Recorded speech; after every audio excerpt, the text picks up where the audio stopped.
একজন কৃষক আর একজন উকিল সাহেব ট্রেনের মধ্যে পাশাপাশি সিটে বসে সফর করছিল। এদিকে উকিল সাহেব দীর্ঘ সময় ট্রেনের সিটে বসে থাকতে থাকতে ক্লান্ত হয়ে তার পাশেই বসে থাকা ওই কৃষককে বলল, ভাই আসেন আমরা একটা গেম খেলি, এতে করে আমাদের সময়টা খুব তাড়াতাড়ি চলে যাবে আর আমরা খুব দ্রুতই আমাদের গন্তব্যে পৌঁছাতে পারবো। কৃষক বলল, ঠিক আছে, কি গেম খেলবেন, শুরু করেন। তখন উকিল সাহেব বলল, আমি আপনাকে একটা প্রশ্ন করব, আপনি যদি সেই প্রশ্নের উত্তর না দিতে পারেন তাহলে আপনি আমাকে 10 টাকা দিবেন, আর আপনি আমাকে একটা প্রশ্ন করবেন, সেই প্রশ্নের উত্তর যদি আমি না দিতে পারি তাহলে আমি আপনাকে 1000 টাকা দেব। কৃষক বলল, ঠিক আছে, শুরু করেন। উকিল সাহেব প্রথমে প্রশ্ন করলো, ভাই বলেন তো পৃথিবী থেকে চাঁদের দূরত্ব কত?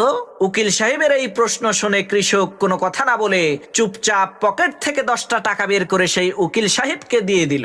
এরপর সেই কৃষক ওই উকিল সাহেবকে প্রশ্ন করলো, ভাই বলেন তো কি এমন জিনিস যেটা 3 পা দিয়ে হেঁটে পাহাড়ের উপরে ওঠে এবং 4 পা দিয়ে হেঁটে পাহাড় থেকে নিচে নামে? কৃষকের এই প্রশ্ন শুনে ওই উকিল সাহেব অনেকক্ষণ চিন্তা ভাবনা করে কোনো কুল কিনারা না পেয়ে বাধ্য হয়ে ওই কৃষককে 1000 টাকা দিয়ে দিল। এরপর ওই কৃষককে জিজ্ঞেস করলো, ভাই এই প্রশ্নের উত্তরটা কি বলেন তো?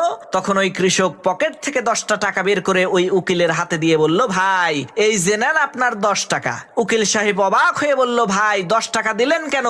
প্রশ্নের উত্তরটা দেন। তখন কৃষক বলল, ভাই উত্তর তো আমি নিজেও জানি না, উত্তর জানি না বলেই তো গেমের নিয়ম অনুযায়ী 10টা টাকা দিলাম। তখন উকিল সাহেব কয়, লও ঠেলা, 980 টাকার বাস খাইলা।